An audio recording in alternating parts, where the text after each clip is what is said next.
আসসালামু আলাইকুম। রমজানের প্রিপারেশনে আপনাদের জন্য আমার আজকের আয়োজন বেসন। বাংলাদেশের ইফতার লিস্টে সবচাইতে কমন দুটো আলুর চপ এবং বেগুনি। এগুলো বানাতে আমাদের দরকার হয় বেসন। প্রত্যেক দিনের ইফতার তৈরিতে একটা কমন উপকরণ। তাই আমি আপনাদের সঙ্গে ঘরে বসে কিভাবে বেসন তৈরি করা যায় সেই রেসিপিটাই শেয়ার করব। এই জন্য আমাদের লাগবে ছোলার ডাল বা বুটের ডাল। আপনারা চাইলে মিক্সড ডালও নিতে পারেন, যেমন এর সাথে কিছু খেসারির ডালও মিশিয়ে দিতে পারেন। তবে ছোলার ডালের বেসনের টেস্টটা অনেক বেশি ভালো আসে। আমি একটা পাত্রে 2 কাপ ছোলার ডাল ঢেলে দিচ্ছি, সাথে আমি দিয়ে দিচ্ছি 4 টেবিল চামচ চাল। এটা একেবারেই অপশনাল, আপনি চাইলে বাদ দিতে পারেন। অনেকেই বেসনের তৈরি খাবারগুলো মুচমুচে করতে এর সাথে চালের গুঁড়ো ব্যবহার করেন, তো সেটার বদলে আপনি যদি বেসন তৈরির সময় চাউল মিশিয়ে দেন তাহলে কিন্তু পরে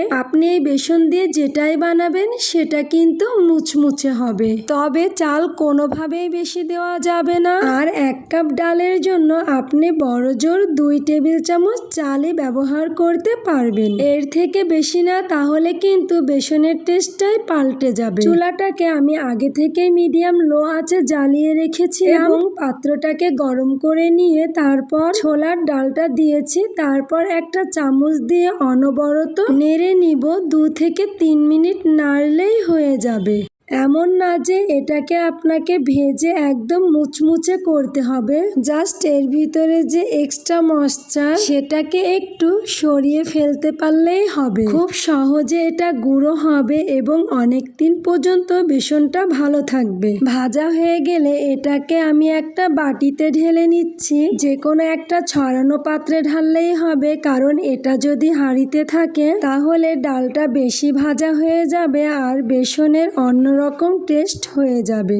এখন একটু নাড়াচাড়া করে নিচ্ছি যাতে এটা ঠান্ডা হয়ে যায়, কারণ একদম গরম অবস্থায় আমরা এটাকে গুঁড়ো করব না, তাতে করে আমাদের ব্লেন্ডারের উপরে চাপ পড়তে পারে। যখন চাল ডালের মিশ্রণটা ঠান্ডা হয়ে যাবে তখন আমি একটা ব্লেন্ডারের জারে এটাকে ঢেলে নিব। এবার এর মুখটাকে আটকিয়ে আমি এটাকে পিষে নিব। যে কোনো ধরনের ব্লেন্ডারই আপনার কাছে থাকুক না কেন, খুব সহজেই আপনি কিন্তু বেসনটা তৈরি করতে পারবেন, কারণ চাল আর ডালটা আমরা হালকা করে ভেজে নিয়েছি এবং এর ভিতরে ময়েশ্চারটা সরিয়ে নিয়েছি, যার কারণে এটা গুঁড়ো হতে আপনার ব্লেন্ডারের উপর বেশি চাপ পড়বে না। আমি এটাকে আধা মিনিটের মতো একটু চালিয়ে নিলাম। দেখুন আধা মিনিটে কত সুন্দর গুঁড়ো হয়েছে। একটু দেখে নিচ্ছি এখনো এর মধ্যে দানা আছে, আর একটু এটাকে আমাদের চালাতে হবে। আবারও আমি ব্লেন্ডারে ঢাকনাটা লাগিয়ে দিচ্ছি এবং এবারও আমি আরো আধা মিনিট থেকে ম্যাক্সিমাম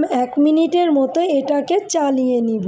দেখে মনে হচ্ছে হয়ে গিয়েছে। আমি ব্লেন্ডারটাকে অফ করে দিচ্ছি এবং ঢাকনাটা খুলে নিচ্ছি। দেখুন কত সুন্দর ডালগুলো গুঁড়ো হয়ে গিয়েছে, আর আপনি দেখলেই বুঝতে পারবেন যে আপনার বেসন একেবারেই তৈরি। আপনি চাইলে চেলে নিতে পারেন, আবার না চাললেও সমস্যা নেই। সবচাইতে ভালো হয় হাতের ভিতরে নিয়ে এরকম চেক করতে পারেন। দেখুন এটাকে দেখে মনে হচ্ছে একদম পারফেক্ট বেসন হয়ে গিয়েছে। তো আপনি এভাবেও এটাকে ইউজ করতে পারেন। আবার যদি মনে করেন না আরো মিহি চান, তাহলে এটাকে চেলে নিতে পারেন। আমি একটা চালনির সাহায্যে এটাকে চেলে নিচ্ছি, আর চালার জন্য আমি এখানে একদম মিহি একটা চালন ব্যবহার করছি।